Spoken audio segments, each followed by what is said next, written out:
Hi, and welcome to SCW Live, the Q&A format. You take control of this show. Get your questions in nice and early. It's been a minute since I've been with you. Plenty to discuss, of course. Jey Uso, is he going to be the next tribal chief? Of course, that's Paul Heyman's words coming off SmackDown this past week. Of course, many are rumored now that Solo Sikoa could be the guy that could be the one to take down Roman Reigns. Who will take down Roman Reigns in these shiny new championship? And what do you think of that championship? Of course, he's been given a brand new undisputed WWE Universal Championship. Asuka now has a WWE Women's Championship, of course, after this past week on SmackDown. I imagine Rhea Ripley will be the next one to get perhaps a Universal Championship on Raw. We'll have to wait and see how it will go down, but I imagine her one will probably look similar to Seth's, but instead it will be a white championship strap, obviously, rather than the current blue one that she's got right now in the center plate with the white gold. But yeah, let me know your thoughts in the comments below. We're going to go through the chat very quickly and see how everybody is doing, and then we'll go into our top topics. I've got plenty to talk about today. WWE, AEW, Impact, NXT. There's so much to go through. So yep, let's get straight into it. Ghost Spider in-house saying, what's up, Steve? I'm doing very well, Ghost Spider. Getting this one in early today as well. Going and say, no disrespect to Jey Uso. He is not going to be the next tribal chief. So Sikoa will be the next tribal chief. So you see, nice and early there, we've got an opinion on that. And of course, like I say there, Paul Heyman's words were that Jey Uso will be groomed as the next tribal chief. Of course, I'm guessing that's if he doesn't, stick with his brother Jimmy Uso after what happened at Night of Champions. Of course, the super kick heard around the world. But of course, at the end of SmackDown, another super kick came into place, costing Jey Uso the United States Championship, leaving Jey kind of in the middle of what he's going to do going forward. For me personally, I thought that was really fun, the way that they put that together. The storyline without Roman Reigns was actually quite exciting. Builds to when Roman is there next week. What is Jey going to do? That's the big question here. For me, of course, with a lot of people looking at this, it's where the story started. Of course, the story to go full circle from 3 years ago, if Jey Uso was to be the guy. That's the thing that's exciting for me. Is WWE telling us now what they're going to do ahead of time? Of course, when it came to the likes of Cody Rhodes and stuff like that, they were not doing that when I suggested that a couple of months ago. So we'll have to wait and see if that's how it will play out. Jonesy is in house saying, good evening, how are you? I'm doing very well, Jonesy. Good to see you, my friend. Hope you are keeping well. Joe in the house as well. Hope you're doing well, Joe. I hope that Sunday is treating you well, along with Noob and Co TV as well. Noob, how are you doing? Great to see you nice and early. And what do you think of Asuka's new championship? Let me know in the comments below. We're talking about that very, very quickly, very soon, shall I say, along with the return of one Charlotte Flair. Jonesy says, how do you see Bray returning? Will Howdy be back? For me, I've almost given up hope of when we'll see Bray Wyatt back on our TV screens. Not that I was overly invested in the character before. I think many are quite aware of that. Uncle Howdy, I'm even less invested in. But for me, I can say that I would say around SummerSlam time. Obviously, WWE's been overseas now, hasn't he, for a while. So I'd say SummerSlam would be the place. Looking at SmackDown right now, who would be someone that could kind of fill the role to have a feud with Bray Wyatt? Well, Bobby Lashley is doing nothing. That's the guy that he was feuding with before. AJ Styles could be another one as well if he does wrap up the feud with Karrion Kross, perhaps, which is still going on after this past week. Of course, another missed storyline going. Of course, we've seen the Asuka's storyline with Bianca Belair. Scarlett doing it to AJ Styles this week. A little bit of similarities there for us. But saying Howdy return, I imagine that perhaps we'll get Howdy back. I don't know. There's been suggestions of the idea, will the Fiend be brought back? That's kind of what was the merch seller previously. That did well for WWE. That's what they'd like to have back. Bray obviously probably wants to carry on with this storyline. Bray has never really concluded the story, whether it was the Eater of Worlds, whether it was the Fiend, whether it's this carnation of Bray Wyatt that we've got right now. So for me personally, I just want to see a conclusion to the story he's trying to tell, however it is told. But for me, if you can ask what my favorite was, it was the Eater of Worlds, followed by the Fiend. This has been my least favorite. I wouldn't be so hurt if they changed it and scrapped it and just started again.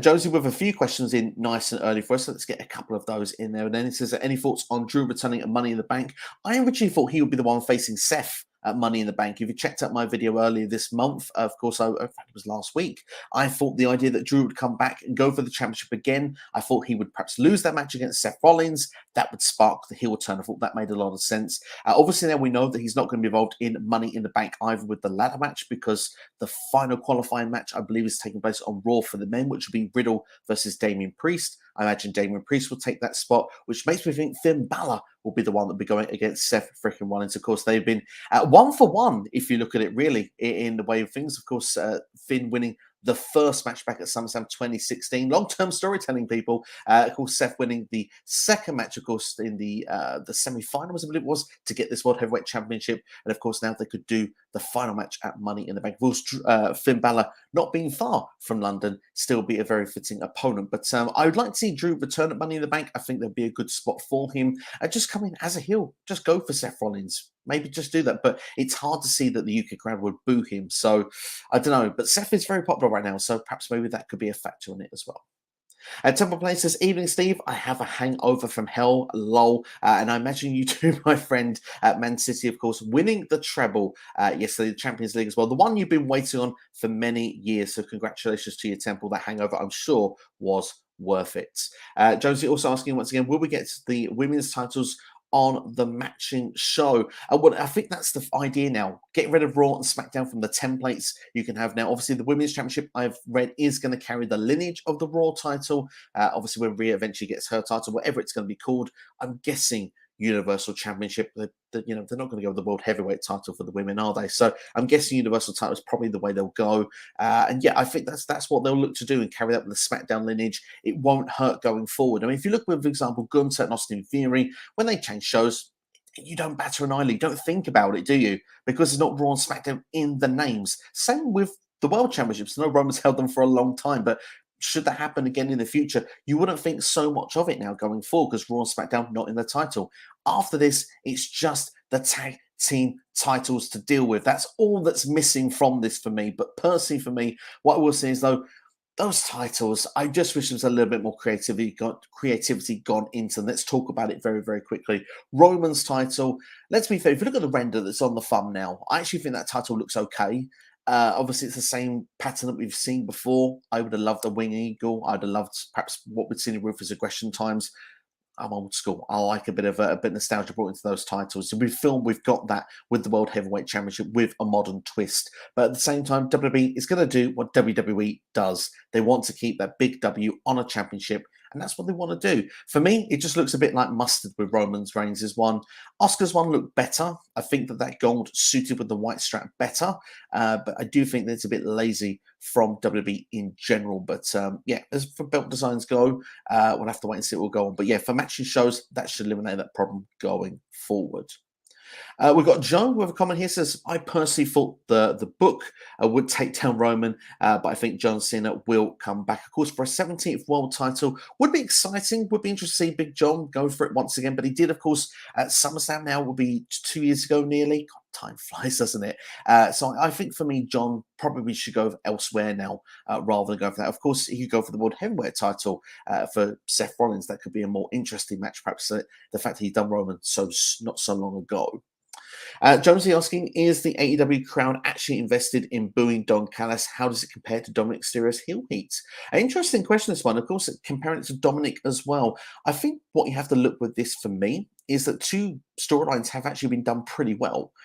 When you look at the way that Dominic Mysterio's heel turn was executed, of course, you were there, Jonesy, and of course in Cardiff, Wales. The turn on his father, I think everyone lapped up and ate it up when it happened. And just the way that everyone's worked around Dominic Mysterio so well since then, he's teed up so well by Judgment Day. Even when the babyface is in the ring, Cody was in with Dominic a couple of weeks ago. Just tease up Dominic to just get that heel heat perfectly. So people are helping him along all the way to get that heel heat. But the thing is, the material he's been given has worked really, really well. As for Don Callis, I mean, Don Callis, he's a carny piece of S word. We know how it works with Don Callis. He's been around the block many, many times before. The AEW crowd are invested in the storyline. There seems to like the idea of the fact that he turned on his son, Kenny. We've still not got so much more out of it since that part, but I don't think now that Callis and Takeshita will be joining the Blackpool Combat Club as much as I would like to see that. But we just see if Forbidden Door will have anything to do with that. Perhaps maybe a Will Ospreay, if he's going to be more involved with AEW going forward, but he has his United Empire group, of course, in New Japan, so I don't know if that would work either. Of course, you have Aussie Open now, who've gone to AEW as well. So there are people Don Callis could call upon if they wanted to make a big faction for Don to go against the Elite. Of course, that would just keep things spicing over, not just for Kenny and Don or not just Takeshka. You can get more experienced people involved in this. But for me at the moment, I don't think we're going to get the people that perhaps I'm suggesting there that could be involved. We've got, I think, a follow-on there as well from Joe from his last comments. As a person feel The Rock would take down Roman Reigns, but no one could. And do you know what? This modern day and age, I don't think The Rock would do it either. I think it'd be the wrong booking move. The Rock doesn't need that win, but certainly to give that rub to Roman, to then Roman to give that rub to somebody else. That would definitely get someone new majorly over. I think the day Roman Reigns loses those championships, the day that arena is going to go silent, we're going to get another Undertaker feel here. And to be fair, Bianca's defeat as well to Asuka at Night of Champions kind of got a similar vibe from me. I was like, whoa, I just was very quiet with it. I didn't expect it whatsoever to happen. So yeah, big shock when it did go down. I think it'll be the same for when Roman is eventually taken down. Eric Douglas in the houses says, do I think that Hayter will be back in time for All In? Honestly, I would be speculating, Eric, but I imagine she'll be back in time. If I had to guesstimate, I would say that she did a match, didn't she, or an angle at Double or Nothing. And this shows how long I've been away. I've not even done a review of that show. They protected her as best as they could to do that angle, to get the championship off her in a clean way, to give it to Toni Storm as well. I imagine the Hayter will be back in time. And I would imagine that perhaps maybe we'll get now Hayter versus Storm at All In. These two ladies, of course, have a lot of history together. Of course, I believe in the UK together during the pandemic as well. I believe it's been said on commentary. There would be a lot there to make that as a Wembley storyline, and of course for Hayter to win that championship back. So for me, that feels like the right storyline to put in place. Let's hope she does make it back in time. It's just a shame she's not going to be a part of Forbidden Door. Josie says, is Punk versus Elite or Punk versus MJF a bigger match for AEW? Right now, Jonesy, if we're talking right now, it's Elite all day long. I mean, of course, Brawl Out is the thing that everyone's talking about. And as much as Collision we've got next week, and that's one thing I've not even put in my description of this video, Punk is back on our screens this time next week, ladies and gentlemen. CM Punk would have already competed in his first match back. Are you excited? Are you not? Let me know in the comments below right now. But of course, he's teaming with FTR going against Jay White and of course Juice Robinson of Bullet Club Gold, and of course Samoa Joe, the heavily rumored first rival for CM Punk on that return. Of course, they've got a low Ring of Honor history. Now, people are going to want to know what CM Punk has to say regarding the Elite. If CM Punk had an open microphone, I think that's what people will be a lot more excited for. Punk versus the Elite, Punk versus Kenny Omega is a match we've never seen before. It would be a dream match in itself. And now with all that surrounding it, that would feel big time. But I don't think we're going to get it, unfortunately. I think more likely going to get Punk versus MJF. And I do think that will happen later in the year. I wouldn't be surprised if they mirror image Money in the Bank 2011 and MJF blows a kiss going through the crowd with the championship belt, because at that point he'll be close to 2024. And I think we all know deep down he's staying, but I think they're going to tease the idea that he will be leaving. Joe is good. He is watching Soccer Aid at the moment. I hope you're enjoying it, Joe. At the moment, I must admit I haven't been watching it myself, but hope the game is good. Jones says, are there any dream matches left in WWF? I'm guessing you're going with WWE there, but a bit of nostalgia. I must admit I was watching a bit of No Mercy 99 today myself. But dream matches in WWE. I'm sure there are, but I'm trying to think off the spot off the top of my head, one that stands out.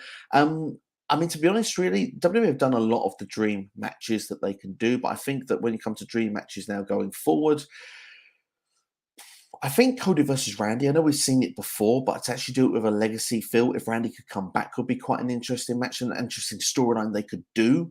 I think personally for me, if you could have... I'm throwing ideas out there, so I'm throwing things that hit the wall without any deep thought, Jonesy. These may not hit to the levels you want, but perhaps maybe, if Big E could ever come back, I'd love a New Day triple threat. I think that would be awesome to see. Thinking of the women's division, I tell you what, there are a couple that spark a brain immediately.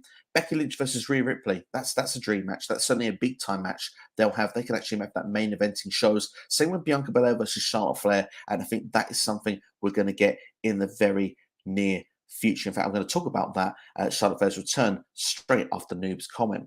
Noob says, the new women's title looks like the same. I expect a new design. It's very lazy. It is a bit lazy. I'm not going to lie, Noob and Co. But at the same time, I do think it looks better in the women's championship variation rather than the men's. So I said I would talk a little bit then about Charlotte Flair's return. Now, I'm going to speculate for you, ladies and gentlemen, the real reason why Charlotte Flair has returned to SmackDown, because of course, as our eyes saw she was straight there in the ring with Asuka, interfering in a championship celebration, presentation, we should say, at this point. I think the reason that Charlotte Flair has come back, of course, many would say, well, it's to go for Asuka, obviously. Well, she's cut in line from Bianca Belair. And of course, Bianca Belair wanted that opportunity to go against Asuka for the championship. Of course, she wanted her rematch to get the trilogy out of the way. That seems like that's not going to happen in the meantime. We could obviously get a triple threat match. That's something that Adam Pearce could look to do. But right now, advertised for the night before Money in the Bank is Asuka versus Charlotte Flair. I expect that Bianca Belair will get involved in that. And I do think at some point later down the line, it's actually going to lead to Charlotte Flair versus Bianca Belair. I think that is the destination we're looking for, not for Charlotte to get another championship on her on her shoulders, round her waist one more time. We could get it again, but I don't think we will. I think Asuka will get through as the women's champion. I think that Bianca and Charlotte can move on to do their own program.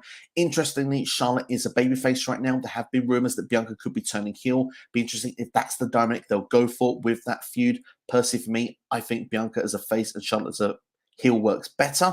And I think as well, and I'm going to throw all my sort of ideas out there. I think that we're going to lead to perhaps Damage Control against Asuka for the Women's Championship. I think Bayley will be the first one potentially to go for it. But then I think a cashing in Money in the Bank holder, Io Sky, will be the one that would do it. So I think the real reason for Charlotte Flair to actually come back here is to actually separate, it seems weird to say, but to separate the Bianca and Asuka feud, to get Asuka to move on to different things and to start a feud that we've not actually seen in WWE before, Charlotte Flair versus Bianca Belair. They've had one match that's closed a Raw before, but to have a real program that could perhaps be involved on a SummerSlam, perhaps maybe a Survivor Series, maybe even the show in India in September, certainly could be a possibility for another trilogy in WWE. So there we go. Let's go back then to our comments and, of course, get your questions in as well. Robbie Collins says, forever blowing bubbles. Robbie, good to have you in the house, my friend. You've seen the shirt as well. Says, hello, Steve. Well done on the Conference League. Hope you're well. I'm doing very well, Robbie. I've got to say, I've been on cloud nine now for about 3 or 4 days now. Still can't believe that West Ham have won a trophy because they've not won one in my lifetime. It was 43 years since the last time we won something, was the FA Cup. It's been 50, I think I said 58 years since we won a European trophy. So to win a European trophy for me, absolutely massive. I'll say I've watched everything that's possible to see this, press conferences, parades, the lot. And I've got to say, I'm going to enjoy the moment just a little bit longer. You never know when we're going to get it again. So I'm going to enjoy it. Joseph says, should WWE form their own Bullet Club? They kind of already have. They've got the OC, AJ Styles, Michin, and of course the Gallows and Anderson, the Good Brothers. There, of course, are the sort of WWE's version of the Bullet Club. Of course, they don't have the rights to the name, so that's why they're the OC.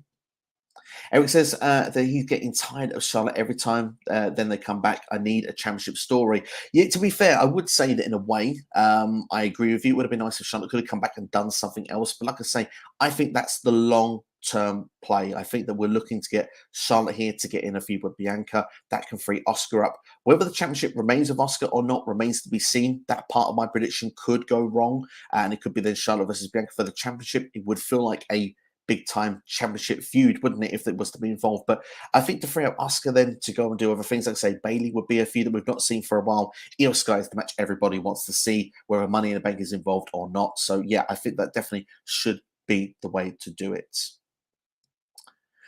We got Temple says, should we do the Trop U Cow? I don't know what you mean by Trop U Cow. A quadruple you almost got this season as well. If Nathan Jones had one thing to celebrate as Southampton manager, it's all he had. It's a bit overwhelming from elsewhere. Josie asking, why does WWE not pull the trigger on a full evil heel turn on Asuka as she won the belt and doesn't seem as devious and even acted babyface when she got the new belts? I mean, it's a bit of an interesting one, isn't it? Although I would say to contradict what you've said there, she went for the mist again, didn't she? I don't see that as a babyface move in the current Asuka character. Charlotte obviously got a babyface reaction, I suppose, with the natural return. Whether that should remain or not is a different story. But I would like to see a more vicious side to this Asuka character. But I will say that I did like the finish at Night of Champions. I thought it was quite creative with what they did. Of course, she missed the first time. Using it a second time, obviously in her hands to just rub in the eyes of Bianca Belair, was something different. So I kind of like that because we've seen the mist thing done so many times before. But I know where you're going with a full-on evil side, if you will, a sort of like perhaps like a psycho clown kind of vibe of it, if you want to go kind of AAA vibe of it. So I suppose a Mankind style evil, if you go back to the mid-90s kind of vibe of it. Yeah, I get where you're coming from with it. I think WWE, being that PG product, doesn't want to go too far. And plus, I think as well, when you look with the characters like The Fiend, you've seen where the downfalls go with those style of characters if they're not booked 100% perfect. So I think WWE probably reluctant to do it and probably happy with where they stand currently right now with the Asuka character and the direction. After all, she's a women's champion, and there's plenty of new, fresh opponents she's got on SmackDown as well. Robbie says, I must say I'm in favour of Jungle Hook, some tag team, young and very talented duo. And a very underrated match this week as well. They had as well with the with Vance and of course with Jalisco. I forget their actual group name at this moment, but yeah, there was a really good match on Dynamite. I've got to say, I'm in for another match with these guys as well. But I want to say though, just again to go on the opposite side, I'm playing devil's advocate already on a few comments tonight. Jungle Boy has just come off a championship program on Double or Nothing. Where is the big hook, if you will, to keep him going as a top guy in AEW? Just being thrown back down the card in a tag team, for me, feels like it's a bit of a downgrade for Jungle Boy right now. But what I would say is, though, at the same time, I did like Jungle Hook, as you said there. It was quite a fun match to watch this week. Probably my favourite match on Dynamite, actually, if we're being truthful here.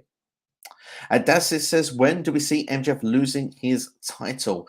As I said on the streams previously, I would love it to be New Year's Eve, although I don't think actually links up on the dates very well. But the last show that AEW does this year is going to be my prediction. I think that MJF can then not walk into 2024 with that championship. And I think then he can have some big question marks of what he wants to do going forward. And of course, I think then he'll come back to try and win that championship. Unfortunately for WWE fans, I don't see him appearing in a Royal Rumble or WrestleMania at this point next year. Nubico says, with NWA and AEW had their secondary mid-card titles for the women's divisions, do you think that WWE should introduce mid-card titles for the women's division on Raw, SmackDown, and NXT? Great question, Noob. My concern for it is that when you have so many championships, it creates, we talked about lazy designs of championships. It can create a lazy environment for storytelling and booking. For me, I would like to see storylines that are revolving around something else that kind of makes an actual story, that makes something personal. The two people dislike each other for a reason that's not a championship, whether it's a love triangle, whether it's something that's caused this, whether it's a beat down in the back, whether it's a jealousy storyline, anything that could be to get people like that. I think there are too many championships in wrestling across the board right now. WWE, AEW definitely have got too many. I can't comment on NWA, but I think that they have enough championships from what I had seen when I watched them before stopped watching. Impact have, I think, the right amount of championships, don't need any more. So for me, I wouldn't introduce those. But one thing that could go into a favorable argument for you, Noob, is we do have the unification match happening in a couple of weeks for the women's tag team titles. It feels like Ronda and Shayna will be taking those NXT women's tag team titles away, of course, from Isla Dawn and Alba Fire. As good as they looked this past week on SmackDown, Ronda and Shayna look like they want to actually make a solid division here, being on all shows. I'm actually here for it because I want to see a women's tag team division flourish in WWE. I'd even be okay with Shayna and Ronda going to NXT, although if there is a show, in my opinion, that could do with a mid-card title for the women right now, NXT would be the spot for me, because you've got a world champion on Raw and SmackDown. You already have two women's titles going around there for the singles division. And of course, with the roster split in half, NXT has so many women that I think that they could benefit with that. When you get past the top right now, the Tiffany Strattons, the Cora Jades, who hasn't held the title yet, Roxanne Perez, for example, the women that are a bit lower down the card, their way of getting that experience will be a mid-card title. So I think if anyone needs it, NXT would be the place for me at this moment. Temple also thinking WWE are lazy with the new title designs. Personally, I think that it seems to be a popular theme right now. I do think we'll get undisputed tag team title designs as one title. Actually, Temple, I do. Yes, I think that's going to be the next one. Once they've dealt with the women's, it feels like at the moment we're getting a real flourish of championships changing. Obviously, we've had the top men's titles. We're now having the women's championships. Will they do redesigns for the IC title and US title? Perhaps we shouldn't rule that out either. But I think the tag team titles will be the next ones that will be addressed, because at the moment, yes, Sami and KO can go on both shows. I suppose I'm fine with it, because does the draft mean anything at this point? But at the same time, I do think it would be quite nice to have a championship for SmackDown and a championship for Raw, because we have quite a lot of tag teams now on both shows. You see with SmackDown this past week, we've got 5 teams going just to try and get a shot at Sami and KO, who have not been on SmackDown for a number of weeks. My prediction is pretty deadly if anyone wants to keep score of that match, by the way. But yeah, we'll have to wait and see how it's going to play out. But yeah, I do think that those will be coming. Yes. Dad's asking when they will announce more matches for Forbidden Door. So happy Forbidden Door has been mentioned. I've got to say, for the 2 matches that have been announced, goodness me, must-see show. Kenny versus Ospreay, New Japan, earlier this year at Wrestle Kingdom. Definitely one of the matches of the year so far. And of course, Bryan Danielson versus Okada for me is going to be incredible. I'm looking forward to that. That was the match I wanted last year at Forbidden Door. I mean, of course, if you look last year, there were so many injuries that Forbidden Door didn't really fully take the shape that we necessarily wanted it to. It still ended up being one of the best shows of the year. This year, it feels like a lot of the matches they want to do, they're going to get to do. Sadly, Mercedes Moné, which was one I think they were going to get in, is not possible with her injury. Jamie Hayter being another one, her injury. Jade Cargill was off TV right now as well. So it'll be interesting to see what they're going to do with the women's matches. But for the men's matches, I think we're going to start getting more in the next coming weeks. Of course, this show, I believe, is taking place on June 25th. So we need to start getting a move on making a few more matches. I would say next week on Dynamite could be the starting point. And I think that one place that starting point could take place could be with Adam Cole versus MJF, because I'm going to talk about that very, very quickly. We've got a world title eliminator match, which of course is my least favorite type of thing in the world, because if you beat the champion, you then get a title shot, and we've seen the match already. I think we could be getting a very rare DQ finish here, and I think MJF could be walking away from Adam Cole. And I think that the idea of this is that I know that this is not AEW versus New Japan. MJF made quite clear that he didn't want to be taking on someone from New Japan at the upcoming show. Adam Cole, of course, was out at Forbidden Door last year. The concussion, of course, in that 4-way, of course, for the IWGP World Heavyweight Championship, if I'm not mistaken. Adam Cole trying to win the championship here from MJF to become the AEW World Champion, I think could have something to it as a storyline.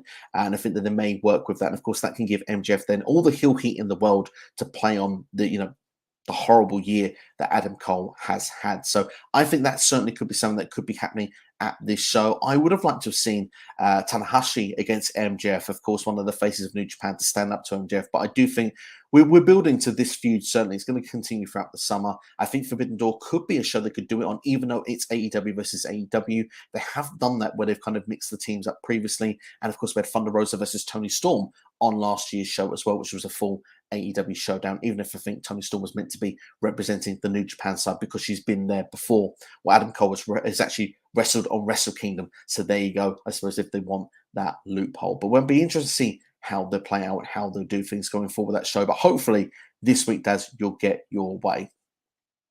Irish Wrestling and Entertainment in-house, hope you are doing well. Fantastic content, by the way, over there with what they're doing. And the social media game is always strong as ever. If WWE are planning on having Roman as champion until WrestleMania 40, they better hope he doesn't get injured. Wonder if they'd take the title off him if he did. Ooh. Don't even think of that. That's a really, really clever comment you've put in there, because, yeah, if they were to do that, I reckon if it'd be a short-term injury, I would say they wouldn't do it. But if it was a long-term injury, say Roman was going to be out for a year, you couldn't keep the titles on him, could you, for 365 more days? That would just be wrong.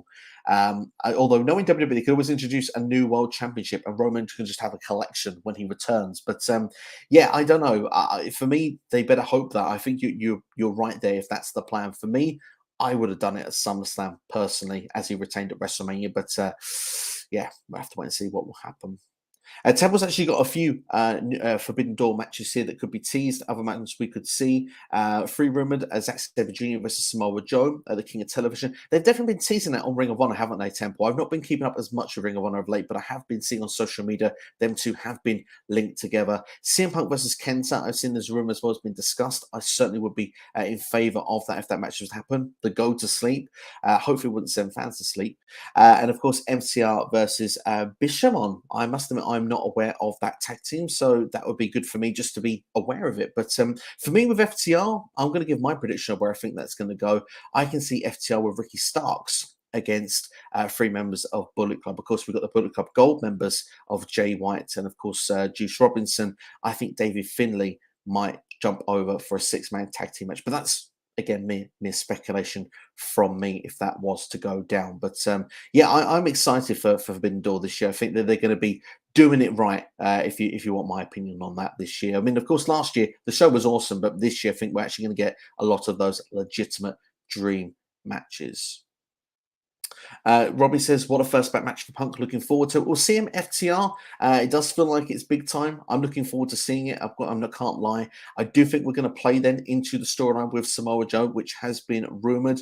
Temple, you are correct. That seems to be one of the rumored storylines for CM Punk. The fact he's involved in the six-man tag team match, Joe, makes me think we'll be getting that.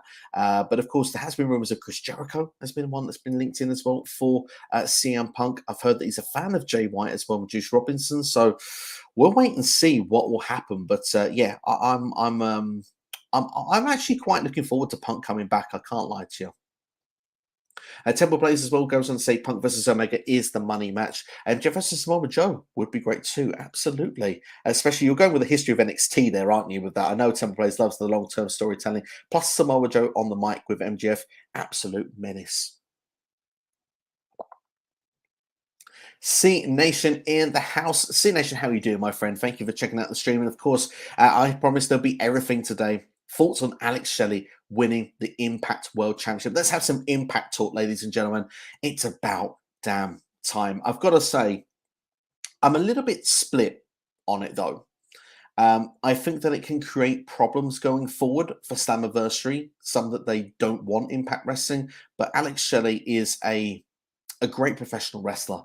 I think he's hugely underrated. I think he deserves more than what he's got in his career, and he's had a hell of a career with what he's done. Many great tag team championship runs, and he said on, I think, a personal Instagram post or social media post that on this night, his best was enough. And obviously, he's been doing this for a very, very long time. I'm very happy to see him get it. I'm not sure it works for a Slammiversary main event, and that's a bit of a harsh comment to make. I do wonder for Steve Macklin as well, why he's lost the championship so soon. We've had so many long-term champions in Impact Wrestling in the last few reigns. We've seen, obviously, Josh Alexander being the longest ever. Moose held it for 6 months. We had Christian Cage that had been a champion for quite a while. Josh Alexander's first one, of course, was cashed on after a few minutes, but still. We had, of course, the likes of Kenny Omega that held it for about 6 months as well. So a lot of long-term champions. For Macklin to lose this felt very unpredictable. For me, I thought Macklin was retaining. I hope that he wins the championship back at some point down the line. But at the same time, the problem I think it could lead to for Slammiversary for Impact Wrestling is Nick Aldis. Shelley is well popular, and you're going to want Nick Aldis to come in on this show and potentially win the Impact World title from what is going to be a huge babyface. Aldis, is he popular enough to take the championship from Alex Shelley and get over at the same time without being booed by the Impact crowd? We'll have to wait and see on that one. That could be a problem for Impact Wrestling, but that's a problem for another day. There could always be a case that Alex Shelley could lose that championship on the road to Slammiversary because, well, if we go back and think about it, Steve Macklin is involved with Bully Ray's storyline. And of course, when you think about Bully Ray, I'm going to bring up another bullet point here for everybody. Could we be getting something big for Bully Ray at Slammiversary? Of course, his feud was for Scott D'Amore going on right now. We see D'Amore being put through a flaming table at one point. D'Amore, of course, costing Bully Ray the #1 contender spot as well, putting a chair over him at Against All Odds. I've got a funny feeling that Moxley Machine Guns were going to have a match with Macklin and Bully Ray recently on Impact TV. We could be building up here for a special match here because Bully Ray keeps saying, you can't get rid of me. I think the bully Ray is going after Slammiversary. It'll be one or the other of Scott D'Amore or Bully Ray. Bully Ray will lose it, and I hope we're going to get a lethal lockdown match. We can get groups because Bully Ray loves playing the numbers, loves playing the faction. We've seen that already. He's got the backup when we've seen the feud with Tommy Dreamer. So I would like to see Lockdown come back. I know that a lethal lockdown match will be a lot of fun. I know we have War Games now. I know that AEW does Blood and Guts around this time of year as well, but Impact was doing it for years. If they want to bring it back, I'd love to see it come back for a one-off nostalgia pop. And personally, there's been some great lockdown or lethal lockdown matches, I should say, in the past. I would love to see that brought back personally. But again, that's one for the chat as well to see if people would like to see that or not. And also, I'd just like to say very quickly as well, a very special moment because Chris Sabin won his championship, the X Division championship on that show. So the Motor City Machine Guns hold both the two biggest singles championships right now in Impact Wrestling. That was a very special way to close the show at Against All Odds. You could say it felt against all odds. I'm here all week. And yeah, I've read this one from Robbie as well, saying Punk coming back, what a big match to come back to. Certainly would be indeed. Temple giving his thoughts though on Alex Shelley winning the title, asking that as well. Do we think a heel Chris Sabin would work with using option C? This could be Impact's version of DIY. Of course, Johnny Gargano and Tommaso Ciampa. I must admit, Temple, I saw this on your Instagram earlier on, and I thought it was a fantastic storyline. Loved the idea of it. Certainly could be a lot of fun. I don't remember Alex Shelley versus Chris Sabin in a proper storyline. Maybe they've had to face off in a singles match here and there on old TNA days, but certainly not in a program like this. And certainly I think that could be a lot of fun if it was to go down. Although for me, I do think Alex Shelley is a short-term Impact World Champion. I do believe that Nick Aldis will be the next champion, or certainly by Slammiversary will be walking away with that championship. C Nation says, in my opinion, Steve Macklin wasn't supposed to beat Josh Alexander to win the Impact World Championship at Rebellion. That's why his reign was so short. An interesting theory as well, the C Nation, because for me, that can make a lot of sense. I did say on my predictions video, Macklin was talking about Josh Alexander a lot. I thought perhaps maybe Macklin was going to keep the gold until we got to that point. But what I would say is that it could be quite fun of why he's lost that championship. Keeps things exciting and interesting. I don't know how long Josh Alexander is out for. If he is out for like 8 or 9 months and Macklin just won, it was predictable, that would make it hard to say that I'd be invested to need to see every Impact special. So this has made things exciting again. It's made it fresh. And like I say, I think the storylines work pretty well for everybody if we're going to go going forward. I think that's going to be a top show Slammiversary. Of course, we know we've got Deonna Purrazzo versus Trinity booked for that show as well. So yeah, I'd be quite down to see how Slammiversary is going to turn out as a show overall. And of course, where Steve Macklin's direction will be, he can always come back into the title picture. Perhaps maybe Bound for Glory, Nick Aldis versus Steve Macklin, because that's a match I thought we were going to get at Slammiversary. A dream match here from Temple Blaze says Edge versus Bray Wyatt certainly would be as well, especially when to do Brood Edge against the spookiness of Bray Wyatt. Again, give me Eater of Worlds or Fiend or something. A Fiend, a Firefly Funhouse match with Edge could be quite interesting, actually, now that we mention it. We've got the Boss CEO in house as well saying Jimmy Uso is, and just basically leaving that sentence open for me to finish. Jimmy Uso is right. He's right to actually have done what he's done to Roman Reigns. Roman has got a bit too big for the boots. I think that Jey Uso will be by his side, and obviously the idea of the team of the Usos being finished, for me, I don't think that's the situation that Jey is looking for. And he did say to Paul Heyman this past week as well that if Heyman is going to be happy about Jey Uso joining, well, if Jey's going to join him, Heyman's going to be out. Jey wants the same thing Jimmy wants. I think he wants the family back together working on the same page. And if that doesn't happen, that means we could be getting that tag team match, the Usos versus Roman and Solo Sikoa at Money in the Bank. C Nation says Charlotte Flair returned to SmackDown because of the new title. She said, I had all the titles and until this title was revealed. Lol. It's very Charlotte Flair, isn't it, to want the titles. And like I say, on face value, that certainly seems to be the reason she's back. My feeling is, though, long term, I think we're going to lead to Charlotte Flair versus Bianca Belair. Whether that involves the title or not, we'll have to wait and see. But I think Asuka will get through the other side and get other challengers. But as you said, it's a very tough first challenger. And I do feel that this being not on Money in the Bank shows this title will not be featured probably on that show. Although maybe Bianca could be given the winner on that show. Maybe Bianca gets involved. I have to wait and see. I don't know. C Nation, by the way, can't stand Charlotte Flair. It should be a heel. I think she should be a heel. I think a lot of people find that more fitting for her character. Nubo Co says, so Asuka feuding with Charlotte is nothing but a non-title feud for Charlotte. I think, well, the match has been set for the title 3 weeks from this past week on SmackDown, so it will be a title involved. That's my prediction anyway. We'll have to wait and see what it will lead to. Maybe it will turn into a title feud further down the line, but I do think, yeah, they're going to look to do something here with Bianca and Charlotte Flair, in my opinion, because Bianca, well, her spot's been stolen. She thought she'd get this match with Asuka. Adam Pearce promised it. And if he can't keep to his promise now, what does he do? Does he go for a triple threat match? Now, that would be exciting as well. A different direction you can do. But what if then Bianca Belair isn't involved in the decision? Maybe Charlotte loses. Maybe Asuka retains the championship. Maybe it's the idea that Charlotte beats Asuka and therefore Bianca, now, when she wants to get revenge on Asuka, can't get the title back and it's all taken away from her. Either way, whatever way you go with this, there is a reason for Bianca Belair to be upset with Charlotte Flair going forward, because Bianca Belair isn't going to get what she wants and what she should need, which is the new Women's Championship, which, let's be fair, for a lot of us, I think it's nice to see on a different person at this point. C Nation says, Josh Alexander may be coming back as a heel with Alex Shelley as Impact World Champion or Nick Aldis. Interesting. Although I want to see him as a babyface personally. I like Josh Alexander as he is. I don't know if that a heel Josh Alexander would work personally, but then seeing is believing. C Nation says, congratulations on your favourite team winning the Europa Conference League. Thank you very much, C Nation. And a picture of your reaction is me when Rich Swann and Sami Callihan win the Impact Tag Team Championships. Lol. Certainly, I want to see that on that community post the day that happens. And certainly, more of a possibility now when you look at it, because of the fact that Sami Callihan has moved on now, hopefully, from the design. I don't see how that can actually work going forward. And shout out to C Nation, going to the beach tomorrow. The weather must be good in your location, my friend. I hope you do enjoy.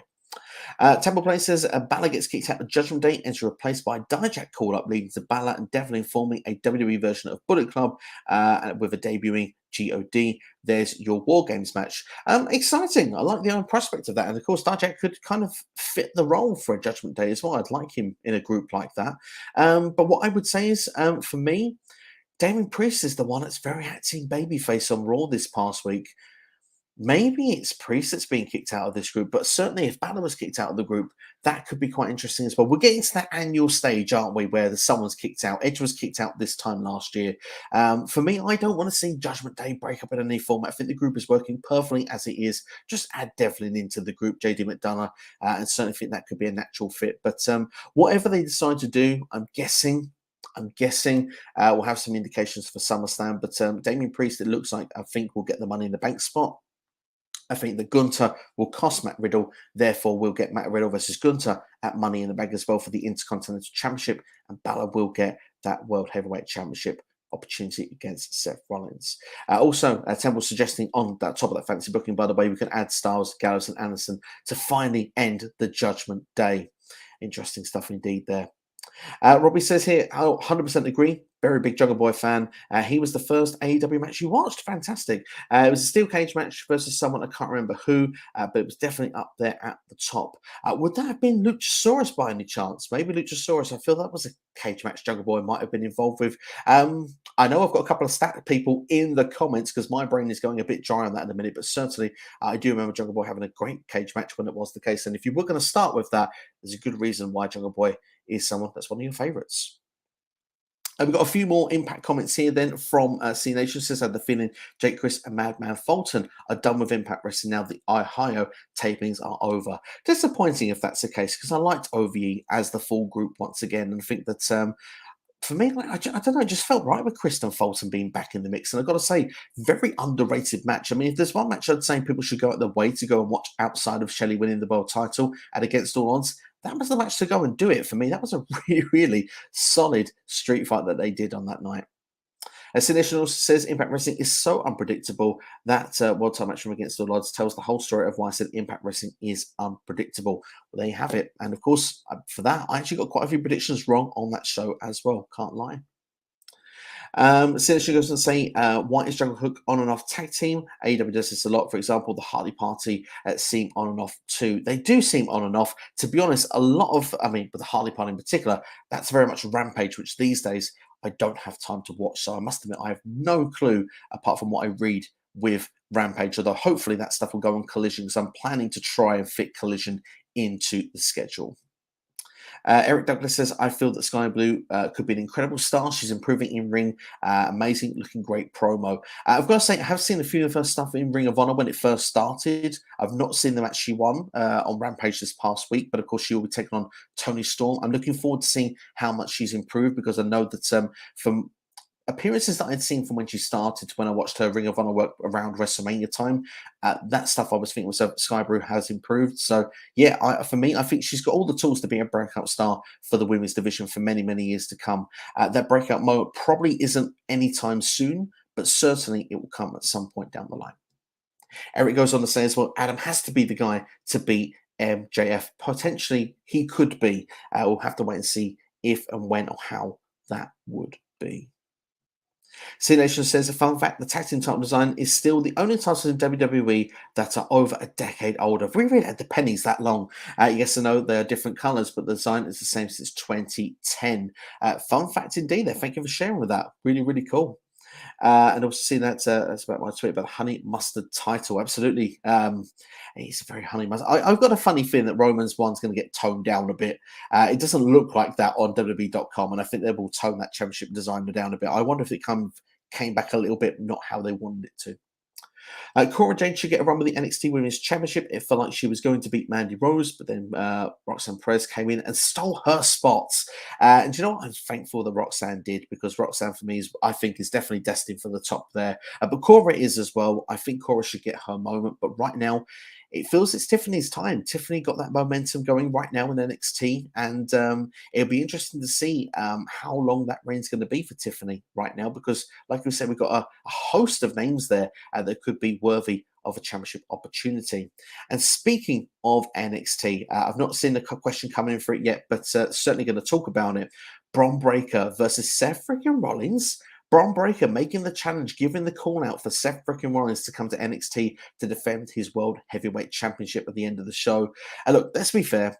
Is this a way to pop a rating? Absolutely. You can bet your bottom dollar that that's what they're looking to do it for. If Seth goes to that show, they're hoping it's going to get bigger numbers, and it should do as well. This is a big time match, but the reason why this should be on NXT and not on Monday Night Raw is because when Bron Breakker is eventually called up to a Raw or a SmackDown, he should not be taking no L anytime soon. Right now, he's in NXT. Not enough people are watching him on a weekly basis. He's lost to Carmelo Hayes twice recently. Another loss to Seth freaking Rollins is not going to hurt. And of course, that's a great way of testing if Bron Breakker is ready for that next level. Of course, we all know he is, but a match against Seth freaking Rollins could be that match that could this then get WWE creative on Raw and SmackDown to define where are we going to fit him in on the rosters moving forward. For me personally, I'm quite looking forward to when and if they do that match. We're seeing a lot of free agents going from Raw to SmackDown, and Nick Khan wanting to now make NXT the third brand again. Of course, Triple H tried to do that previously. For me, I think it could be an exciting proposition to do a match like this on that show, to definitely give that new identity they're looking to give going forward for it. As Vegeta, welcome to stream, by the way. The chaff means a lot. It doesn't these days. You are right. It is right. C Nation also saying getting prepared for Mustard Tag Team Championships. Really, we don't need to do it. We just don't need to. We just need some fresh, exciting title. When I have another World Heavyweight Championship, we've got to really copy a title. That's the best one, in my opinion, at this moment. Temple here saying he wants to see Sonata defend his IWGP title against Andrade. Be a fun match between those two very talented performers. Mira against Tomohiro Ishii and Tanahashi versus Claudio. But hey, what to do with Moxley though? Big question. What to do with Moxley on this show? Obviously, he's mixed out with a lot of the New Japan guys already. So for me, I wouldn't be surprised if he was actually in a multi-man match. We're seeing right now the Buddha Club do a lot of tag team matches, obviously trios matches as well. So I wouldn't be surprised if Moxley was in that sort of area, but of course, many might see that as a waste. What about someone like Naito?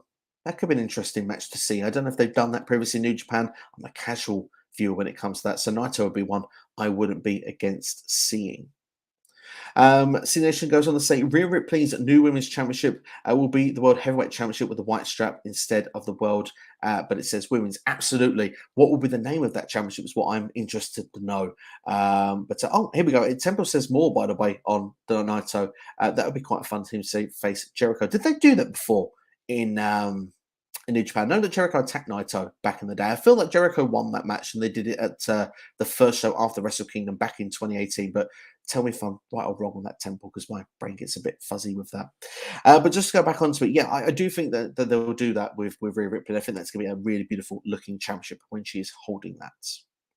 Rick Joe in the house, hope you're doing well. Says, do you think Lee Moriarty needs repackaging? Personally, if I was Tony, I'd pair him with Swerve and let them take over and destroy Cassidy and add muscle in. It's not a big bill either. To be honest, anything that involves the firm needs repackaging. The fact that we've got Stokely Hathaway now part of Ring of Honor as like a GM, which I did as a video earlier this year, so that would be a great idea. For me, on paper, it seems amazing. It actually makes me want to go and check Ring of Honor out just to see how Stokely would do in that role.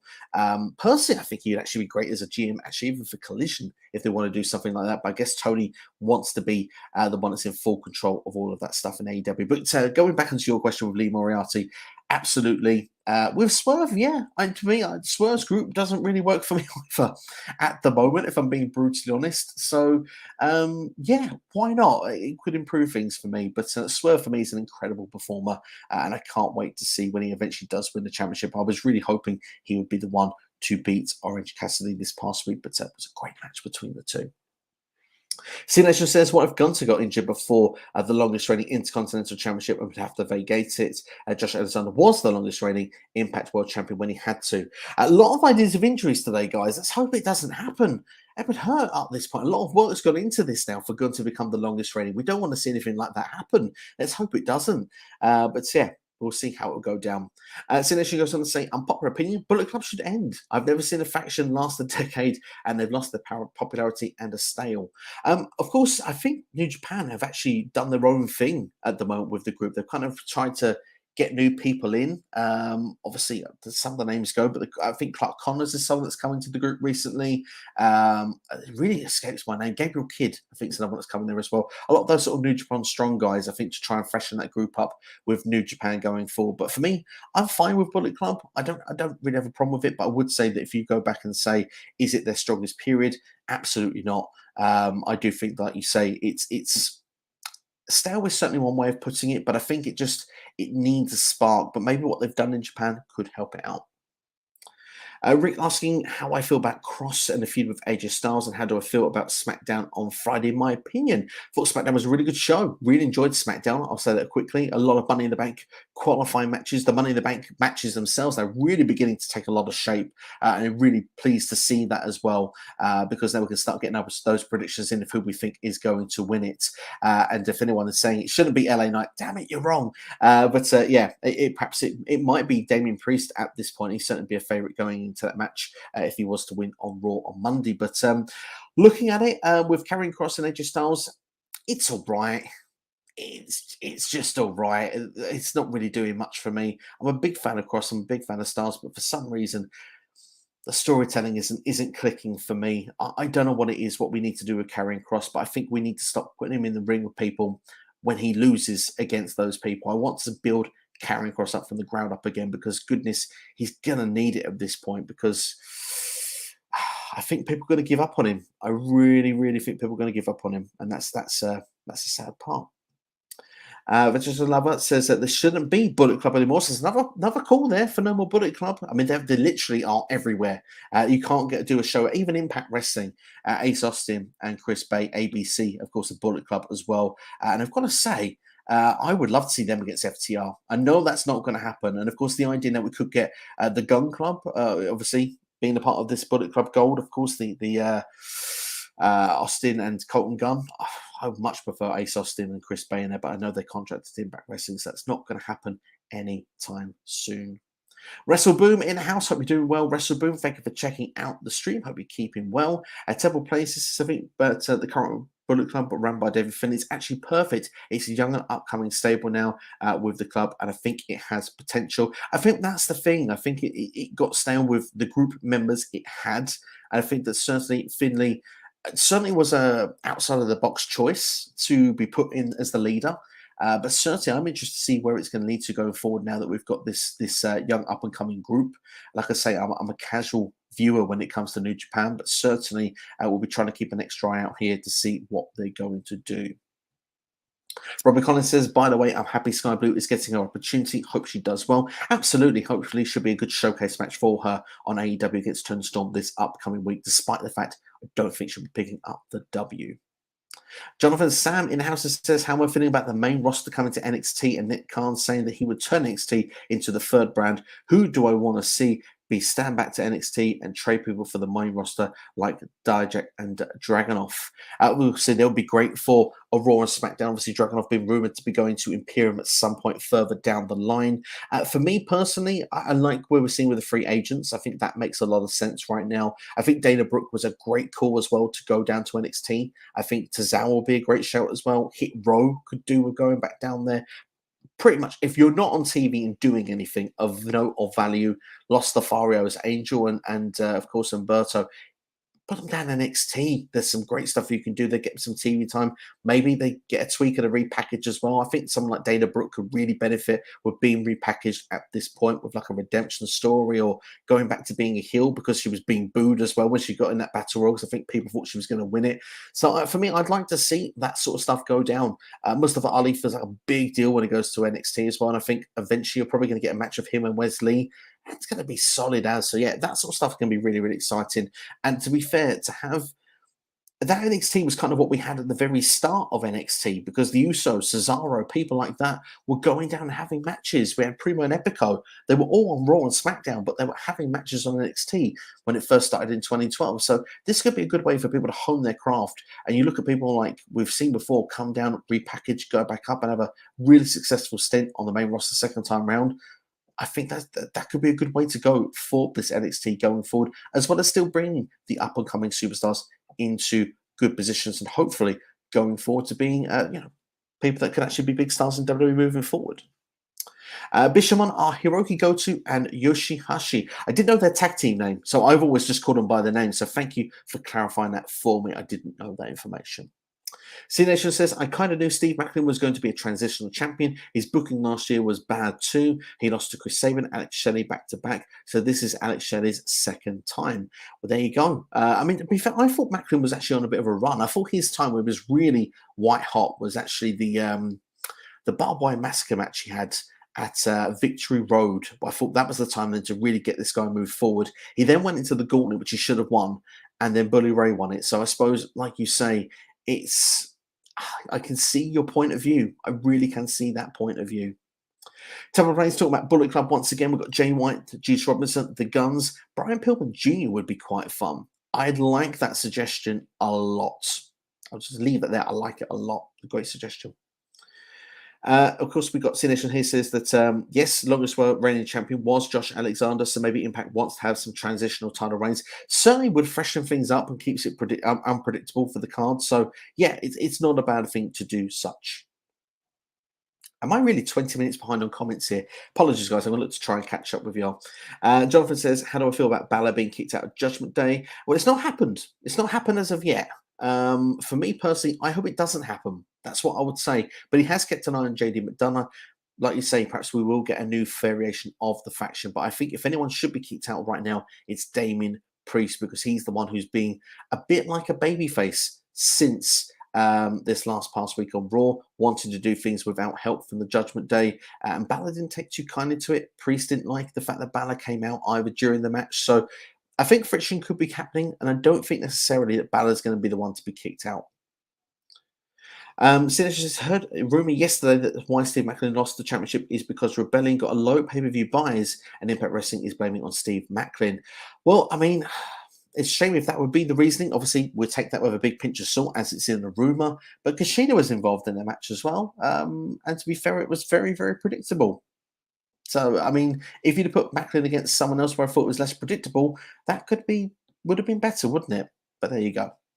Jonathan says Brian Pillman Jr. should be the next join Bullet Club Gold. Add a female to the group also to make it interesting. And interesting being a whole repackaged to Abidon or someone.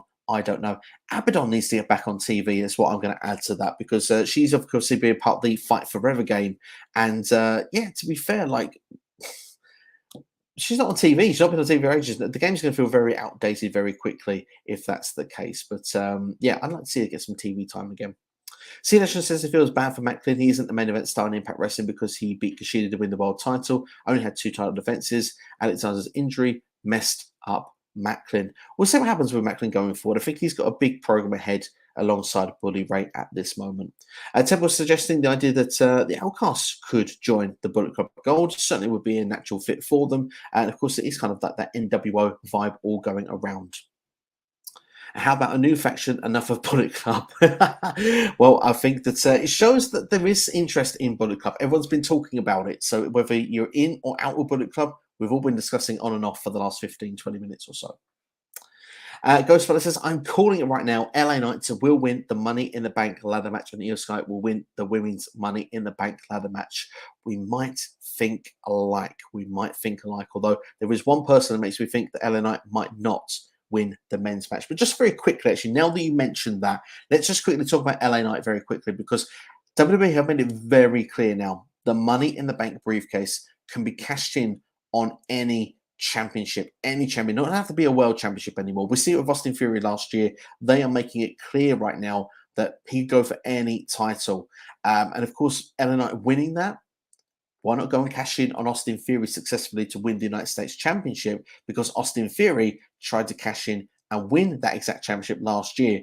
Just could be a fun bit of storytelling. I'm personally a fan of going for a world championship. I'm not a fan of going for mid-card titles, but WWE even made reference to Carmelo Hayes of being someone that could be cashed in on SmackDown this past week. So it looks like that briefcase could go absolutely anywhere. And if there is going to be this NXT third brand, that could be a world title that if LA Knight was to win this, could actually go for and win. C Nation says, why does Asuka's title have undisputed on it? Because WWE doesn't know what it means. That's pretty much what I'm going to say at this point. The same with Roman's titles. It's no longer undisputed. So sorry for not reading the whole comment, but yeah, I feel your frustration as well. Daz says, do we think Sting or Darby could have a match at Forbidden Door? Yes, I do. I do at this point. Obviously, Darby has been defending Orange Cassidy as well. I think they could mix it up, throw some New Japan stars in on both teams. Obviously, feuding with Swerve and his stuff going on at the moment as well. I think that we've got an 8-man tag going on this week, haven't we, on Dynamite. So I'm interested to see if anything's built from there. We've got Vegeta saying undisputed SmackDown champion. I suppose undisputed SmackDown champion, yes, but women's champion, that's not it for me. WrestleBoom says Bronson Reed versus Braun Breaker is a dream match there. So we've got a few people throwing some suggestions out there for dream matches of WrestleBoom. I think definitely catching bits up from the start. So I think Solo Sikoa should dethrone Roman Reigns. I'm going to sit on the fence of it today. Like I said, I'm pretty much just throwing some speculation, some fuel to the fire with the idea that WWE suggesting Jey Uso will one day become the next tribal chief. When that will be, we'll have to wait and see. But certainly that's Roman's suggestion. But is it the case that Roman passes that torch, or is Jey going to take it? Or, as you said there, is it going to be Solo Sikoa? Or will it even be Jimmy? C Nation says Alex Shelley is going to have an Impact World title reign. That was like Chris Sabin. Both Motor City Machine Guns will have a bad title reign. There's positivity for you. Yeah, literally, Chris Sabin had it for like a month, didn't he? I think Shelley has it for a month as well. They keep it even, and that's how they'll work it through. C Nation says another theory is maybe the Impact World title put on Alex Shelley because it's an Impact original and Slammiversary usually celebrates TNA. Nick Aldis has history with that TNA too. That's right. At 21 years, TNA Slammiversary is old enough to drink, ladies and gentlemen. They've got all the clips, haven't they, on the background of all the match graphics they're doing. So yeah, that does make a lot of sense if they want to do that. Ghost Spiner says, my opinion, Charlotte Flair wants to have Asuka and Bianca Belair's spotlight. Certainly does indeed. I wouldn't be surprised with that at all. Sting and Darby against Naito and Hiromu could be cool. Could be cool indeed, Temple. Doesn't sound too bad to me, that one. C-Nation says that Adam Pearce is a hypocrite. He said give Bianca Belair the women's title match, but gave Charlotte the title shot first. Yeah, it's exactly what happened there. And what is Adam Pearce going to do about it? What will he do about it? We'll find out in the coming weeks. Good man, C-Nation. Definitely going to put that celebration on the community post when that does come through, with Rich Swann and Sami Callihan winning the Impact Tag Team titles. Zion Quinn and Bronson Reed as a tag team would be cool. I must admit, I don't see it with Zion Quinn. I may be on my own here. I may be on a hill on my own. I don't think he's ready for the spotlight. For me, Bronson Reed in a tag team, I get what you're going for. The direction for Bronson Reed would probably help him for the time being. But Bronson Reed actually not done too bad since coming back to Monday Night Raw for me. I think that he just needs a couple of big wins on his belt. And I think then certainly he'll be definitely ready for the next level. Rachel Boom says, if the WWE Tag Team Championship split, then KO and Sami should be the World Tag Team titles, and the Street Profits should turn heel and become the WWE Tag Team Champions. Would it be against that at all, Rachel Boom? And I like the way you've gone with that, because the World, kind of go with that thing that WWE wants to do again, probably undisputed Tag Team title reign on Raw, and then have the Street Profits on SmackDown. I'm all down for that, certainly. We've got a spot here says Dijak, JD McDonough, Cora Jade joins Judgment Day. Definitely all three great suggestions, but certainly Judgment Day would have a mega big group at that point. And what I would say is Rhea Ripley certainly can't be kicked out of Judgment Day at this point. Vegeta doesn't think that Alexander works as a heel, no charisma. I think there's charisma there, but I certainly think that he definitely works and channels his charisma better as a babyface at this point for me. Kind of see this kind of mad collision is happening. I need a day off from wrestling, as do I. I do think it's one too many. I think that for me personally, priorities are going to have to hit in on what shows I will and won't be watching. Like I said, I've already stopped with NWA. Ring of Honor is too much for me as well at this point. Collision, I'm going to do my best to get it in because it's CM Punk, but I want to keep going with Impact as well. But we'll see. We'll see what happens. Obviously, WWE is always going to be the bread and butter. That's the one I've been there for years for. Dynamite and Collision feel like they're the next ones. But yeah, I aim to keep going with Impact as well because I'm enjoying the stuff they're doing at the moment. It's too good to not be watching. People should not be sleeping on it. Should be giving it a chance.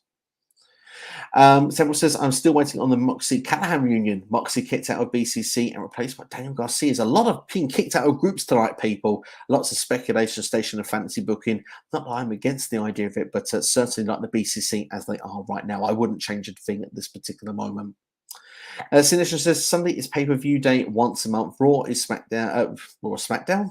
No, Monday is Raw. Tell it's getting late where I am. Tuesday's NXT. Wednesday's Dynamite. Thursday is Impact. Friday is SmackDown. Saturday is Collision. Yeah, and of course WWE as well. We're having some shows on Saturdays as well. I just wonder how AEW is going to do a Collision on pay-per-view days for WWE. Might not fare so well. Fun fact, last time the Intercontinental title and US title was defended at the same time, it was WrestleMania 37. That is a fun fact indeed. And goodness gracious me. Yeah, that's mad, isn't it? That's mad. It's absolutely amazing. There you go. They need to start getting both on the show again at some point. C Nation says Thea Howard does not feel like a credible challenger. Dana Brooke makes no sense. I know she wouldn't win, but she's more credible since she's from the main roster. I think Thea Howard comes from the celebration that Tiffany Stratton had on the first week of NXT when she got the championship. That's why Thea's getting this chance. I think it's also leading to just build up further this storyline with Chase U. Andre Chase been missing still for quite a while. Duke Hudson, not quite sure what's going on. We've now got Gulak and Charlie Dempsey on the act as well. It's all playing into that storyline, but I do agree there's no chance Thea Howard wins that championship at this particular moment. Vegeta says Cora never wins on her own. She isn't as good as Tiffany. Well, certainly not in the booking right now, but certainly there's a lot of potential for Cora to be a star moving forward. Of course, her time will come, but right now it is Tiffy time. C Nation says Seth Freakin Rollins versus Bron Breakker for the World Heavyweight title will end in a DQ where Ilya Dragunov attacks Bron Breakker. That certainly could be a good way to get out of that without Bron Breakker to take a pinfall. And I'd actually like the idea of the booking there for you, C Nation. I can see that taking place. Temple says, I'll be going to Wembley twice in 1 year for the FA Cup final and now for All In. Price tags on these tickets are ridiculous, but once in a lifetime. What is the pricing like for the All-In show? Obviously, the FA Cup, I imagine, would have been extortionate. I have the All-In prices are not so bad depending on where you choose to sit. But then, obviously, some people want to be near the front. Some people not so bothered if they're towards the back. And of course, you are. If you are at the back, then yeah, obviously, the ring will be a lot smaller probably from where you are. But from what I've been told, you can see everything in Wembley wherever you are. So yeah, we'll see how it will play out for people when they go there. But certainly, Temple, hope you have an amazing time at All In. And of course, I know you had a great time at the FA Cup final. Ghost Spider says, I'm calling it right now. Io Sky will win the women's Money in the Bank ladder match, and then she'll cash in Money in the Bank contract on the same night or at SummerSlam. Let's hope it's not the same night. Please, not the same night. We need one of these females to have a journey with the contract again, like Carmella did. But certainly, I wouldn't be surprised. I feel the same as you. SummerSlam could be a potential, especially if my fantasy booking idea there comes in the mix there with Bayley. You imagine there'll be friction in this match as well because Bayley will want to win the contract. If Io wins it, the jealousy factor creeps in further with Bayley to then try and get a championship chance first, foul on it. Maybe Io cashes in, gets it. Then we can see the breakup of Damage Control. And of course, then Asuka can try and have an opportunity to have a singles match with Io Sky as well. Could be a lot of fun if that was to play out that way, in my opinion. But hopefully everyone agrees with it as well. Women's World Heavyweight Championship name would make no sense. It's half of the women in the roster, not heavyweights. Exactly, that's why you wouldn't do it. Simply just, they shouldn't do that. Universal is the way I think they should go with that personally.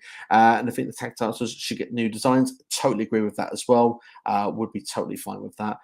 Weight Stoke Heavyweight is GM of ROH. I didn't know that. Too much wrestling to keep up with everything. Literally, Instagram told me that. That's pretty much how I know the information. I believe Jerry Lynn as well is involved there. The co-making decisions.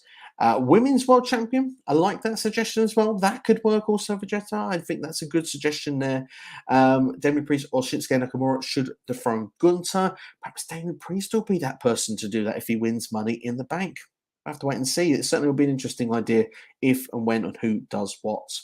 The Bullet Club should end and have a reunion years later. You do not know how good something is until you miss it. Absolutely true. And DX and many factions have done that in the past. Some, though, not had big enough gaps, the NWO being one of them. Sination says, Karen Cross has fell down the card. He certainly has. It's not good to see if you're a Cross fan, but we are where we are. Jonathan says, how do you feel about my idea? How do you feel about Don Callis is the Hina of AEW? And you called it Callis Family. And what if Sonny Ono recruits New Japan names like Jeff Cobb and Aussie Open? Would be fine if that's what they were going to do. Sonny Ono is a throwback. I love the fact he's been brought into this conversation. But of course, if he gets the money as well from Bobby Heenan, like he did back in the day, certainly could be interesting. But yeah, Jeff Cobb, I hope he's a part of the Forbidden Door. That's a great name. That's a great shout that we could see involved in some capacity. Sinister asking, what does Karen Cross go from a feud with random people that do nothing to him? They just certainly do nothing for him because he goes and says he's going to beat them and then he just loses. It's really sad to see. Nation says, I don't contest Konsuke Takeshita, easy for me to say, a part of the Blackpool Combat Club, not at this moment. It feels like that Callis is looking to build his own family, although certainly wouldn't rule out them joining the Combat Club because both have bled for the Combat Club and you bleed for their group before you join it. Or bleed against them before you bleed with them, I think was what they went with. Jonathan says, why is Hook and Jungle Boy in a tag team? Jungle Boy needs to turn heel. I don't know about a Jungle Boy heel turn. I don't know about that one. Although, to be fair, I'll give it a shot and see where it goes. But I don't know why they're in a tag team. But certainly it was a fun match this week.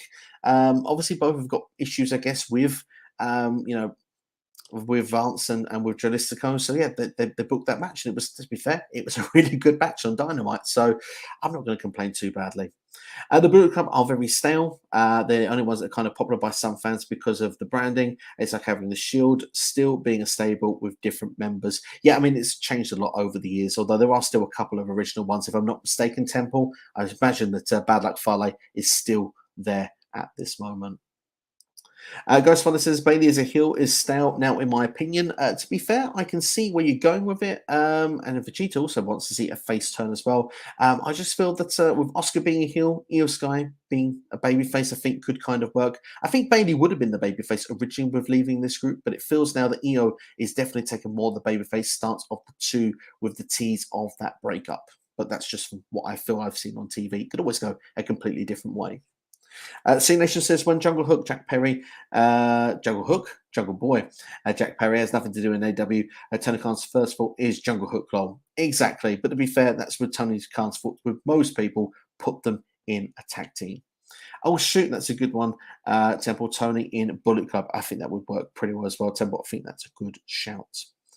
Do you think that Sky replaces Jamie in Blood and Guts? To be honest, I don't see the women getting the Blood and Guts match now, unfortunately. I think it will eventually still be the Elite versus the Blackpool Combat Club, but I think it may be after Forbidden Door at this point before we get it, although potentially maybe the Callis family could be where it's going to get the rematch with it. But we are getting, of course, the Hung Bucks against the Blackpool Combat Club next week on Dynamite. So that'll be the telltale if this is going to continue or not long term going forward after this. Love your suggestion, Temple. The triple threat matches, Man City, Seville, and West Ham. I don't quite know how that would work into a football match, but we could always do a round robin, or we could just get the trophy to Man City. We know which way it's going to go. But hey, there's a chance for West Ham to beat Seville. We did it before. They did beat us once as well. Jungle Boy Jack Perry should say as a singles wrestler, it feels like he's been in the tag team wrestler his whole AW career with Hook and Luchasaurus. Good shout there. Good shout. Of course, especially with Luchasaurus, certainly be interested to see how he'd do. I think he could go for the International Championship or for the TNT title. That's where Jungle Boy should be focusing that attention now. Dark Horse to win. Money in the Bank, Shinsuke Nakamura to cash in on Gunter. I think there could certainly be a potential Royal Rumble as well. I like that. Certainly a good fun suggestion there. We're going to try and wrap up some of the comments, so I'll try and get what I can get through. You've all been very, very busy. It's probably going to keep me probably going to be about now at least 20 minutes of this stream though, but I want to make sure I get every comment in. So let's try and make sure I get all the comments in there between now and the finish. C Nation says some of Steve Maclin's biggest wins are in triple threat matches, which is good, but he doesn't have big singles wins. Good point you make there, actually, because the matches I refer to were triple threat matches. Temple says, wanting Kota Ibushi to align with Don Callis, how much of the mind games that would be towards Kenny Omega if we went with that route? Honestly, think would have, but Takeshita is a great call. I know because you did post this on social media of having Ibushi being there, and I must admit that would have been a lot of fun. But I just feel like, as I said, with my opinion was that Takeshita was going to join the BCC, and that's why I thought storyline narrative made that really work. But Callis has been after him for a long, long time. But what's to say Ibushi isn't another one that could come in later down the line? It certainly wouldn't put it past Callis because he's a canny piece of S word. Use it anytime I can. Sinisha says, if a wrestling company adds a show on Sunday, I'll be so mad. No break from wrestling. Or you just have to pick and choose what shows you're going to watch. That's pretty much where we have to go at this point. Sinisha says, Josh Alexander versus Steve Maclin was unpredictable. Totally agree with that. Gunter, after he beats Seth, after he loses the IC title, I think that's the direction they will go. I think when Gunter does lose that, he moves up to the top end of the card. Temple says, I think Naito and Jericho happened at Wrestle Kingdom. I think it may have done. I feel like the match happened, whether it was like Dominion or what. It's one of those big shows. It happened somewhere. I think maybe I might need to make a Google search before we go off today. C Nation says Money in the Bank briefcase has been lower in value with going for any titles. At least the Royal Rumble still has got you going for the world title. Yeah, and that's the thing. I would hate that to change. The Royal Rumble is so special with the world title. Main event slot of WrestleMania as well, so I hope that doesn't change. And like you say, it does water down Money in the Bank a little bit. Although if you've got Roman Reigns as your champion, I suppose everyone thinks whoever's going to be involved in it isn't going to win it. So I guess that's kind of the way they're looking for it. But Eleanor Wrestling, long time. Hope you're doing well, Eleanor. Always doing great content on her channel over there. Go and give her a subscribe and a follow as well. Asking, do I think that Cody Rhodes will have a match at Money in the Bank? That's a really good question. I was actually hoping one-arm Cody would be in Money in the Bank ladder match. I was hoping just to have that. It's so Cody Rhodes to think to have the ladder there, climb up, and not being able to really reach for the briefcase properly would have been a lot of fun. Of course, as well, then, if we're talking about actually going for a world title, Cody could have gone there to try and finish the story with Roman. But at the same time, I guess that's not going to happen. But will Cody have a match at Money in the Bank? I'm not sure now. I'm really not sure because his feud is with Brock, and Brock isn't coming back, it feels, for the London show.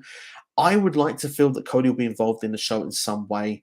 I hope that WWE adds him as, let's say, a last-minute 7th edition. Maybe. I know this makes the draft mean nothing, but have Cody in the match in a second chance match where everybody gets that final chance to get a final slot in Money in the Bank. That I think would be the best place for him at this particular moment, if I had to predict anything right now. But Eleanor, are you going to Money in the Bank? I imagine if so, you'd be very hyped for that, if that would be the case.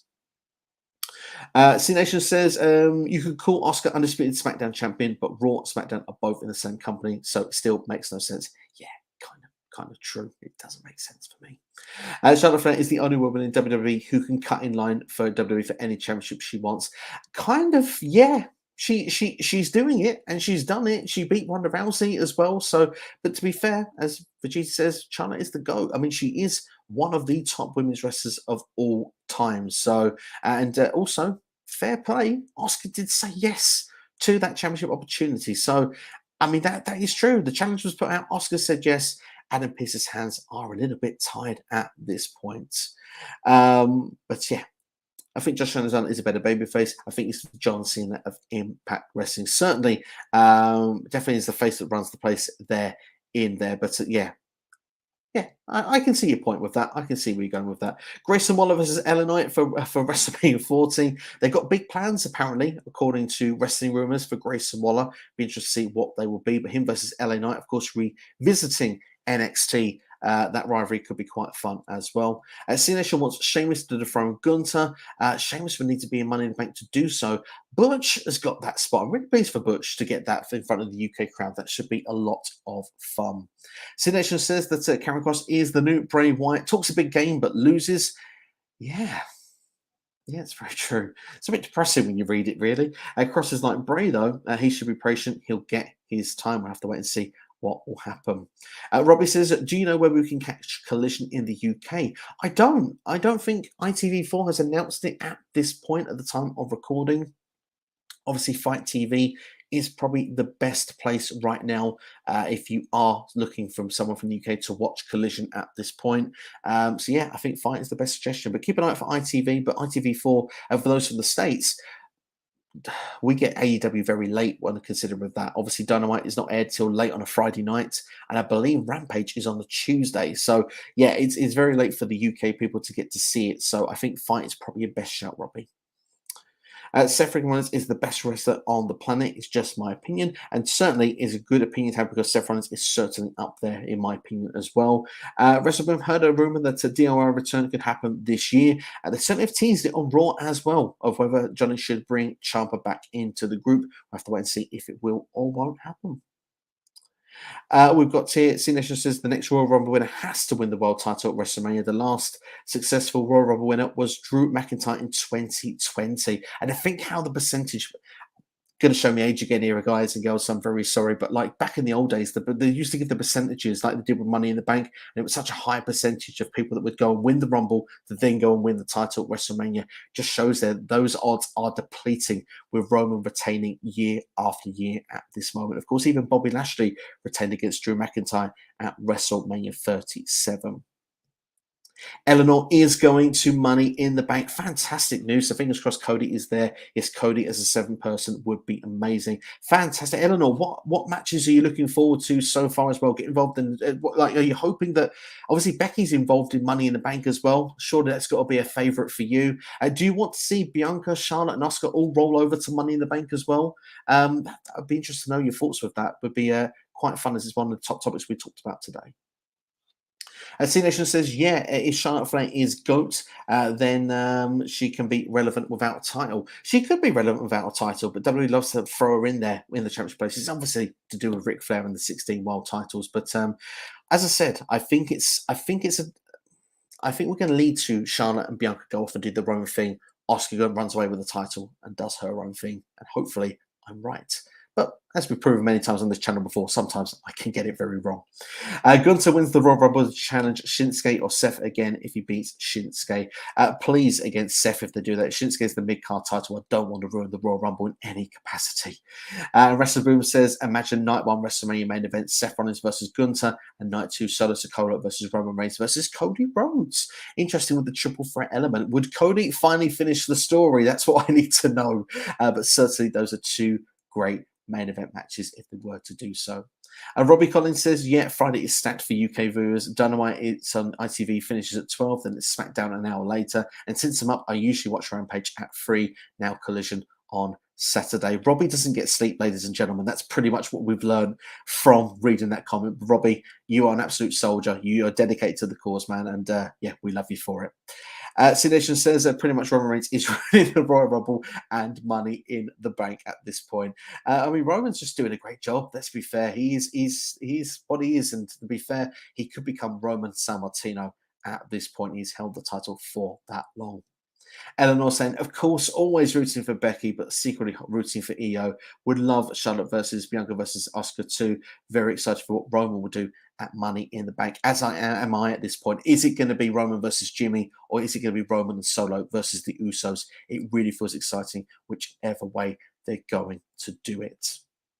So that is all the comments that I've managed to catch up with, everything there for us there. So if everyone has enjoyed this video, then please do consider hitting the like button. Please share with a friend as well. Subscribe to the channel if you are new here as well. Thank you all for watching this live Q&A, and thanks to everyone that has been involved in the chat. You've kept me very busy. There's been some amazing comments, amazing questions, fantasy booking as always. Go Spider with another comment in as well before we wrap things up. Says AJ Styles or Cameron Grimes should dethrone Austin Theory. I hope it happens at SummerSlam. Austin Theory, for me, I think certainly has had some great runs as US champion, had some great victories along the way. But I do agree with you. I think that there should be a change of the guard at some point down the line. Cameron Grimes would certainly be a popular choice, I think, amongst many. Of course, many backstage rumored to be high on Cameron Grimes. AJ Styles versus Austin Theory, for me, sounds like an awesome match that I would be very keen on seeing. Thank you very much, C-Nation, for the kind words on the great stream. And thank you, everyone, for watching, as always. Look after yourselves and each other.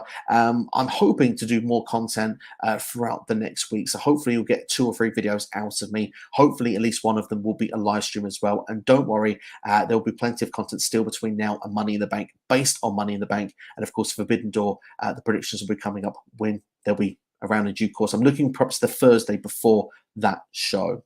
Thank you, Robbie, for the kind words indeed there. Very good to have you on board as well. And, of course, Richard in at the last seconds of the stream. Spoiler, Zoe starts to turn on Trish Stratus to join the Judgment Day. One day, Richard, you might just get your wish, but I don't think it's coming anytime soon. But Zoe start being a part of Money in the Bank, I think, is awesome to see. But thank you all for watching. Look after yourselves and each other. I'll see you all next time. Thanks for watching.